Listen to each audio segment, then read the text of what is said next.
같이 신앙 고백함으로 새벽 예배를 예수님의 이름으로 시작합니다. 주는 그리스도시요 살아계신 하나님의 아들이십니다. 아멘.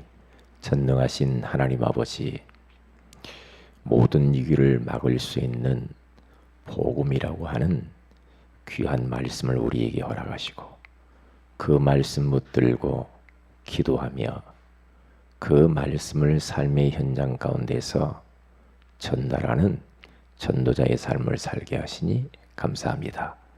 오늘 이 새벽에도 우리 예배를 받으시고 오늘 또 붙들고 가야 할 말씀을 허락하여 주옵소서.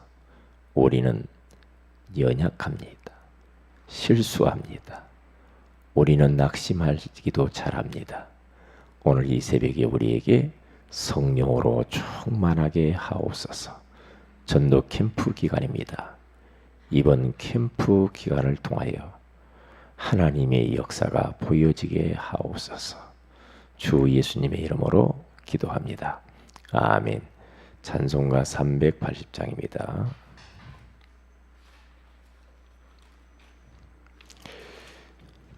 (380장) 나의 생명 되신 주 주님 앞에 나아갑니다. 주의 흘린 보혈로 정케하사 받아주소서. 나의 생명 되신 주 주님 앞에 나아갑니다. 주의 흘린 보혈로 정케하사 받아 주소서.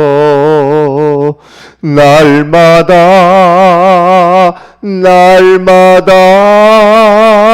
주를 찬송하겠네.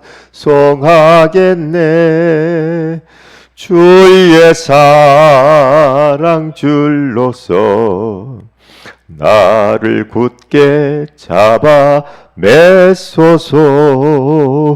괴로운 세상 지낼 때 나를 인도하여 주소서. 주를 믿고 나가면 나의 길을 잃지 않겠네. 날마다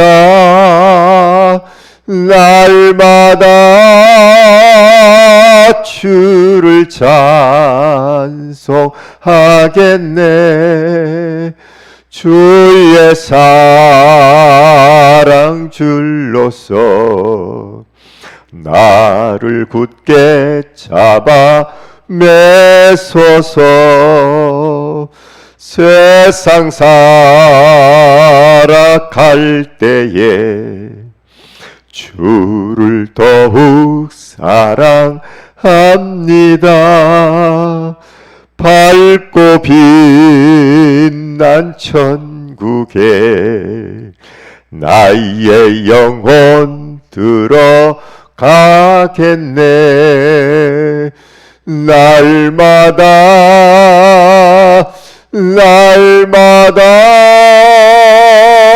주를 찬송하겠네. 주의 사랑 줄로서 나를 굳게 잡아 매소서. 아멘.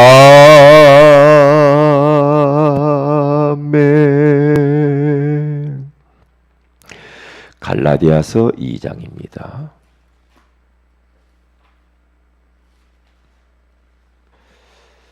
우리 20절 한 절을 같이 합독하도록 합니다. 갈라디아서 2장 20절입니다. 시작. 내가 그리스도와 함께 십자가에 못 박혔나니 그런즉 이제는 내가 사는 것이 아니요 오직 내 안에 그리스도께서 사시는 것이라.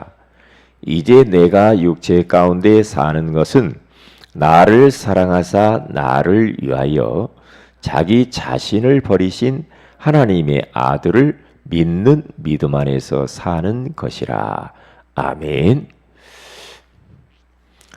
좋은 아침입니다. 오늘 이 새벽에는 모든 위기를 막으려면 이라는 제목으로 우리가 하나님의 음성을 들어야 되겠습니다. 어제 도시철도공사 선교의 예배를 이렇게 마치고 식사를 하는데 거기에 계시는 우리 여자 집사님 한 분이 가정 이야기를 하더라고요. 가정 이야기를 하는데 남편 때문에 너무 많이 실망을 하고 배신감을 느끼고 그러면서 지금 자기는 집을 나와서 호텔에서 지금 살고 있다고, 그러면서 한 10일 정도 됐다, 그런 말씀을 하더라고요.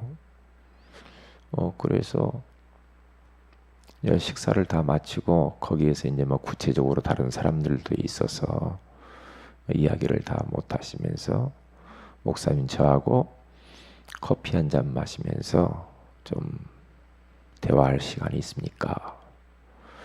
그래서 그래 잠깐 시간을 한번 내보겠다고. 그래서 이제 차를 마시러 자리를 옮겼어요. 근데 차를 마시면서 그분이 지금까지 자기가 왜 이렇게 지금 힘들고 지금 자기 가정에 위기가 찾아왔다, 그러면서 어떻게 해야 될지 모르겠다. 자기 딸이 둘이 있는데 딸들은 이번 기회에 헤어져라, 이제 그렇게 말을 한다고 합니다. 사위들도 그러고. 그런데 이제 이분이 참, 이 집사님이 사람이 너무 순수하고 천상 여자예요. 그러니까 이런 일을 가정에 뭐 여러 가지 뭐 이런 뭐 이야기가 다른 사람들 이야기인 줄 알았는데 우리 가정에 남편이 이런 일들을 저지를 줄을 몰랐다, 그러면서 굉장히 이게 낙심해 있는 것을 봤습니다. 어떻게 해야 됩니까? 보니까 이야, 참 이 가정이, 남편은 뭐 아주 구청에서 국장으로 은퇴하시면서 연봉 받고 생활하고, 이분도 뭐 거기에서 근무하니까 뭐 부족함이 없죠. 그래서 너무 화가 나고 너무나 그래요. 남편이 막 돌아다니면서 못된 짓을 다 하고 다닌다고 막 그러더라고요. 뭐 골프 치러 다니고 막 거짓말까지 하고 다니고. 그러면서 자기도 돈을 아끼고 자기 시부모 모셔가면서 평생 지금까지 살아왔는데 그럴 줄 몰랐다고 그러면서 딸하고 백화점 가가지고 막 돈을 막 자기도 써야 되겠다고. 그래서 막 1,000만 원어치 막 명품을 사고. 그러면서 지금 생활하고 있다고. 어떻게 해야 될까? 그런 이야기를 합니다. 가정의 위기가 찾아왔구나. 그래서 제가 이제 뭐 이혼한다고 그러니까 어떻게 해야 될지 참 암담하더라고. 이야기를 다 들어보니까 암담해요. 근데 마침 어떤 분이 우리 상담하고 있는데 들어와 가지고 이야기를 멈췄습니다. 멈추고 제가 이제 기도를 해 드렸어요. 그 자리에서 기도하고 내가 또 기도하겠노라고 이제 그러고 헤어졌는데, 저는 그분이 그러한 고민이 있는 줄 몰랐거든요. 왜냐, 뭐 부족함이 없이 잘 나가고 뭐 아무 문제가 없는 것 같았는데 참 이런 고통이 찾아왔구나. 대부분의 지금 삶의 현장의 사람들이 숨은 고민들이 많아요. 남에게 말 못할 이야기가 많습니다. 가난한 사람이든 부유한 사람이든 못 배운 사람이든 많이 배운 사람이든 예? 나름대로의 고민들이 참 많다. 또 그걸 발견했어요. 발견하면서 뭐 겉만 보고 사람 판단하면 안 되겠구나 그런 생각을 해서 계속 이렇게 생각이 나더라고요. 그래서 제가 기도하고 있는데 지금 이 세상은 위기 가운데 빠져 있습니다. 그리고 우리 후대와 가정들이 무너져 가고 있어요. 소중한 가정, 신성한 공동체, 하나님이 마련해온 이 안식처요 쉼터가 돼야 할 가정들이 사탄에게 농락당해서 무너지고 있다 이 말이죠. 그리고 그것 때문에 가정들이 무너지니까 거기에서 자란 우리 후대들, 아이들은 너무너무 많은 상처와 아픔들을 겪으면서 너무 괴로워하고 있는 거죠. 아이들이 너무 힘들어요. 그러니까 뭐 우리는 뭐 아이들 보고 막 뭐라고 하고 그러잖아요. 근데 사실 보면은 아이들 문제가 아니죠. 왜냐? 부모들 문제입니다. 부모들. 예, 가문의 문제예요. 그렇기 때문에 지금 사탄은 우리 후대들을 공격하고 있고 또 교회는 우리 가정의 위기를 막고 후대의 위기를 막아줘야 되는데 또 교회조차도 위기를 만나가지고 빛과 소금의 역할을 감당하지 못해서 교회도 힘을 잃어버렸어요. 힘을 잃어버렸어요. 복음을 잘 모르고 복음을 모르니까 강조하지도 않고 복음을 잘 모르니까 복음 전하지도 않고 교회가 영적으로 힘을 잃어버렸어요. 사람들에게 답을 주고 살려야 될 교회가 그 맛을 잃어버렸어요. 그러니까 모든 부분에 지금 위기가 찾아왔다. 그런데 그 위기를 막아내야 돼. 그냥 위기 찾아왔어요. 그냥 놔두고 그럴 수가 없거든요. 네. 왜냐하면 이 배후에 사단의 역사거든요. 사단이 역사해서 지금 사람들을 지금 완전히 풍지박산 나게 만들고 있어요. 그걸 딱 보니까 그 집사님 이야기를 딱 들어보니까 자기도 막 지금 이혼하고 싶고 또 조금 더 깊이 생각하면 또 이것도 아닌 것 같고 이게 딸들은 이혼해야 된다 뭐 이렇게 가니까 근데 가만히 들어보니까 이것은 이혼하는 것 그 자체는 하나님이 원하시는 것은 아니죠. 근데 이야기를 들어보니까 너무 딱하기는 딱해. 하라 마라 할 수가 없더라고요. 하라 마라. 그런 경우가 참 많잖아요. 그런데 이야기를 들어본 즉슨 이 사탄의 역사구나. 사탄의 역사. 이 사탄이 가정을 무너뜨려요. 가정을.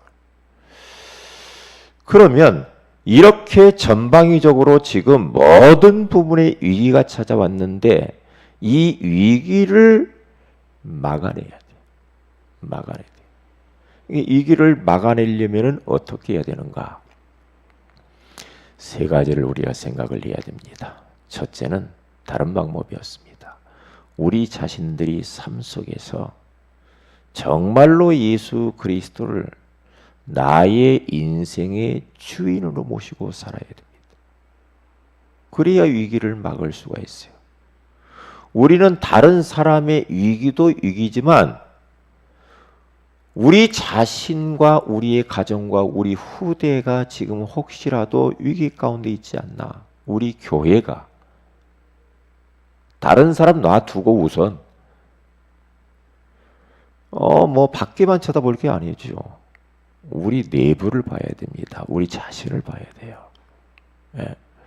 그래서 그러면 이 위기를 막는 방법은 다른 방법이 없어요.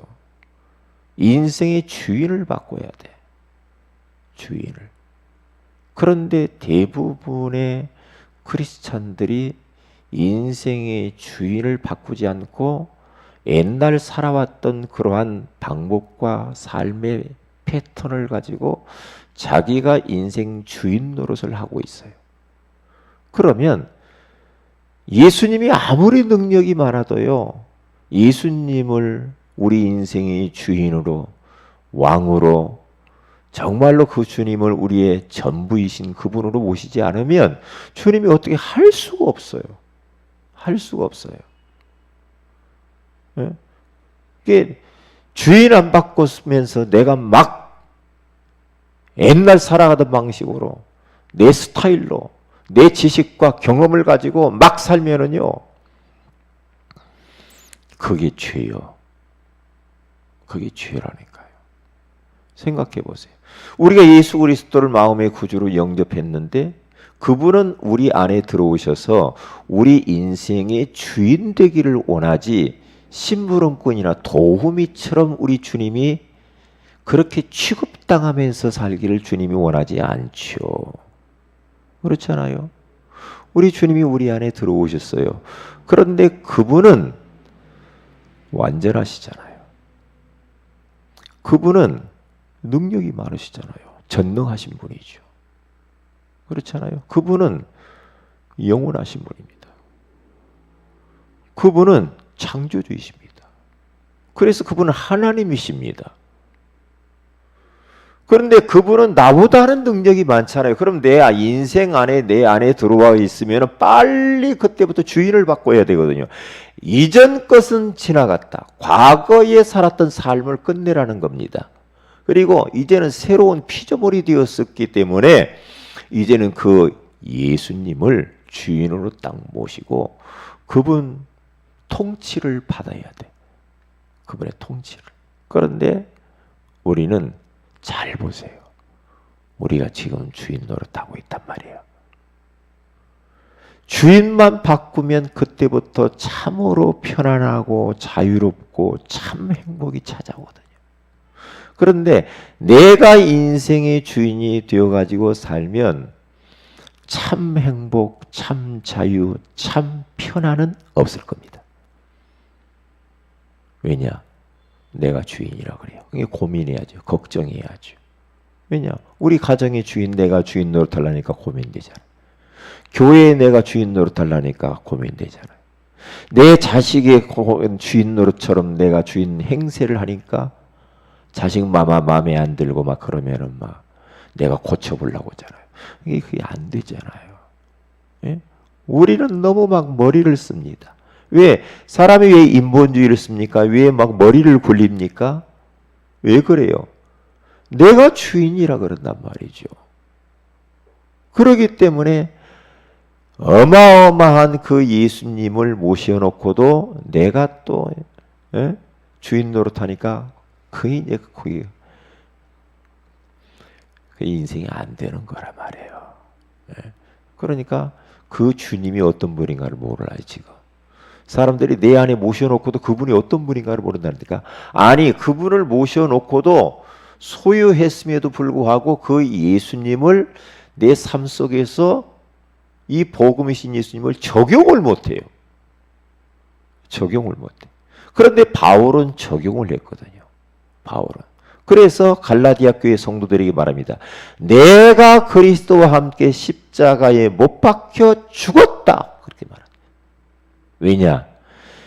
예수 모른 그때에 이 바울은 자기가 자기 인생의 주인처럼 완벽주의처럼 막 살았거든요. 자기가 최고예요. 자기 생각대로 주장대로 막 살았어요. 그런데 그렇게 사니까 행복한 것 같은데 행복하지 않았거든요. 그래서 그 예수님 만나고 난 이후에 바울은 자기는 이제 죽었다는 거죠. 과거의 내 스타일을 완전히 바꾸겠다는 겁니다. 이 내 안에 그리스도께서 사신다는 거죠. 그분에게 내 인생의 전부를 맡기면서 살겠다는 거거든요. 이제는 성령인도 따라 살겠다는 거죠. 이제는 말씀 따라 살겠다는 겁니다. 이게 바로 주인을 바꾸는 겁니다. 주인을 바꾸는 거거든요. 생각해 보세요.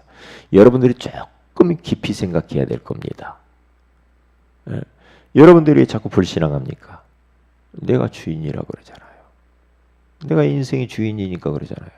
내 마음대로 안 되니까 기분 나쁘고 염려 많고 고민 많고 무섭고 두렵고 불안에 떨고 전부 이게 내가 내 인생의 주인 자리, 왕의 자리에 딱 앉아 있어서 그런 거예요. 그러면서 예수님은 저 한쪽 구석에다 모셔두고 그러면서 또 막 삽니다. 주님이 그걸 보면서 웃기죠. 웃기는 겁니다. 얼마나 우리는 웃기는 인생을 사는지 몰라요. 잘 생각해 보세요. 턱 내려놓는 순간 그때부터 역사는 나타나요. 그때부터. 그러니까 우리가요 어떤 일을 막 내가 고민하면서 그걸 막 내 힘으로 해보려다가 막바지에 막 도무지 안 될 것 같다고 하면 에레이 모르겠다면서 툭 내려놓을 때 그때 역사가 일어나잖아. 그렇죠. 우리가 그런단 말이죠. 내 한계를 인정하고 탁 아이고 나도 모르겠다 할 때 그때 역사가 일어난다. 우리는 꼭 그렇게 인생을 산단 말이에요. 그렇게 살면 안 돼요. 그렇게 살면 안 된다니까. 더 이상 옛날 방식대로 그렇게 살면 안 돼요. 꼭 불신자가 살듯이 그렇게 살면 안 됩니다. 빨리 주인을 바꿔야 됩니다. 내려놓으세요. 무엇까지? 내 생명까지도 주님이 주인이십니다. 내 자녀, 내 가정, 교회, 사업, 내가 하는 모든 것, 이 모든 것의 주인이 주님이십니다. 나는 이 모든 건 내가 내려놓습니다. 난 너무 힘들합니다. 내가 주인 노릇에 너무 힘들게 살았습니다. 주님이 우리 가정의 경제까지도 주인이십니다. 모든 것의 주님이 주인이십니다. 이 내가 살고 있는 집도 주님의 것입니다. 자녀도 주님의 것입니다.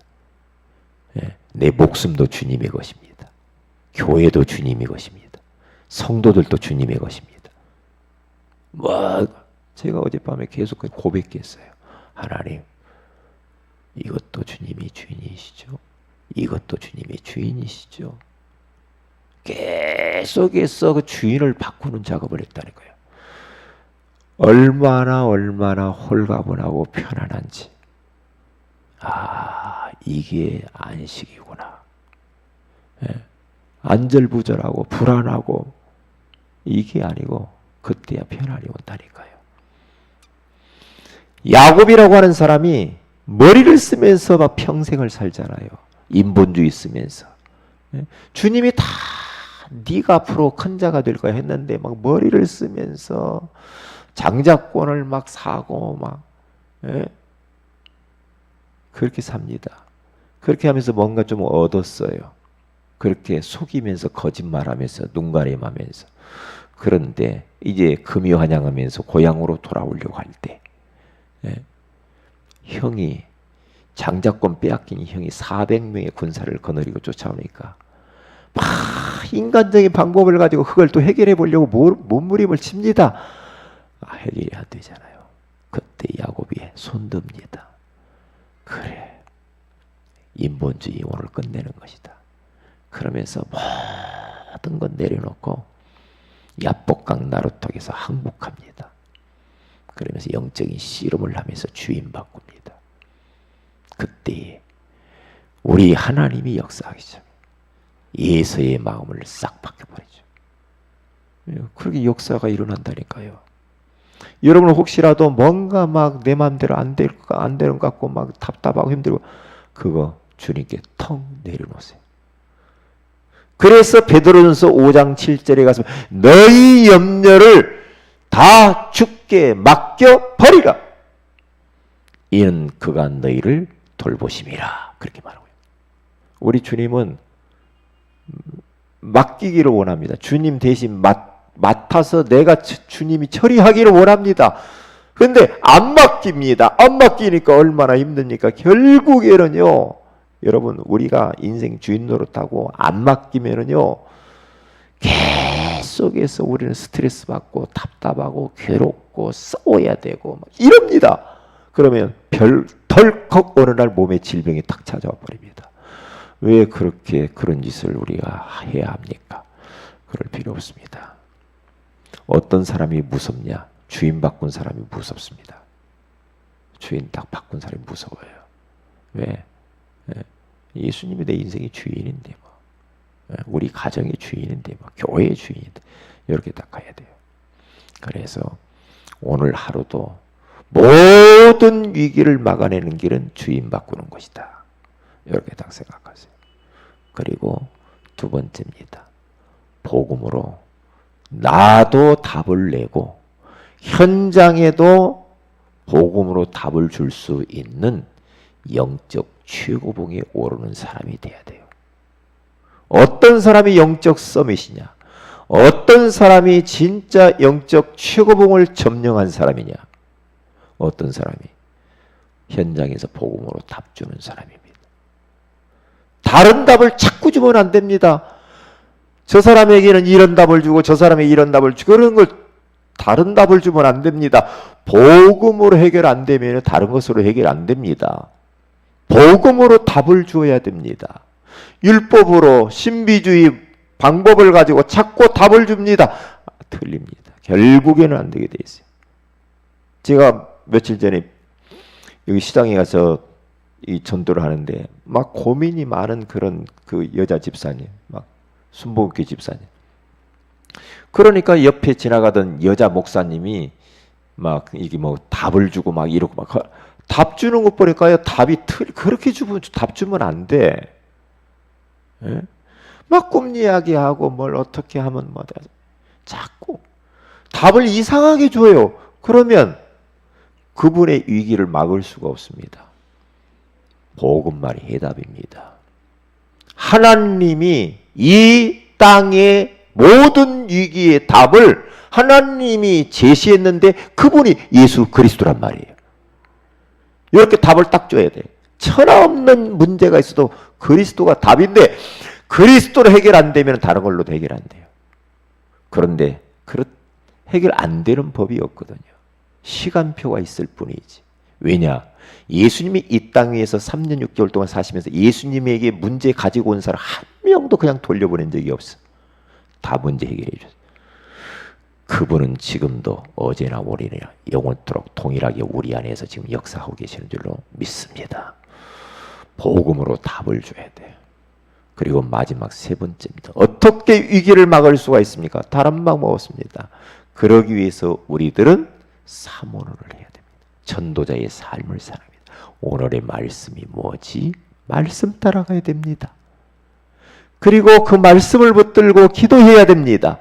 그리고 뿐만 아니라 내 인생과 내 생각이 전도 속에 딱 있어야 됩니다. 그리고 내가 해야 할 거 하지 말아야 되는 미션을 딱 잡고 오늘 또 말씀 따라가면 됩니다. 희한합니다. 하나님이 나와 함께 하시는 그 체험을 언제 하느냐? 말씀 붙들고 살 때 하나님을 체험할 수가 있어요. 말씀 붙들고 사니까 내 삶 속에서 말씀이 성취되는구나. 성취되어지는 그것이 하나님이 나와 함께하는 임마누엘의 비밀을 내가 체험하는 거예요. 그것처럼 확실한 건 없어요. 말씀이 이루어지네. 그러면 하나님이 나와 함께 계시는구나. 그러면 여러분 우리가 어떤 환경 속에서 하나님이 지금 나와 함께 계시는구나. 주님이 나의 배경이시네. 이걸 느꼈다. 무서울 게 없습니다. 부러운 것도 없습니다. 최고 무서운 사람이 되면 세상이 감당치 못할 사람이 되는 겁니다. 왜냐? 언약 따라가는 사람이 무서워요. 말씀 따라가는 사람. 그래서 오늘 하루도 모든 위기를 막아야 돼. 먼저 나에게 속한 모든 위기를 막아야 돼. 그리고 내 주변에 위기당한 사람들에게 복음으로 답을 주면서 살려주는 하루가 되시길 주의 이름으로 축복을 드립니다. 기도합니다. 하나님 고맙습니다.